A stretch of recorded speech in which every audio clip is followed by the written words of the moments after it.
అమ్మ మాట కోసం నువ్వు ఆయుధంగా మారి కొండలే ఢీ కొట్టరా, అది ఎంత కష్టమైనా ఆశయాల పీఠం నువ్వు అందుకున్న నాడు నిండుగా మురిసేనురా మీ అమ్మ ఎక్కడున్నా.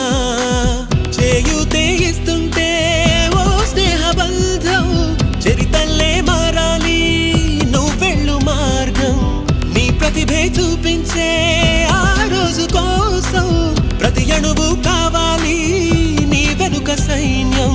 లేరా అడుగేరా ఆ శిఖరం చేరా, నిరుపై సాగరా ఆ గెలుపే నీదిరా, నీ రేపటి లక్ష్యం మరువకు సోదరా.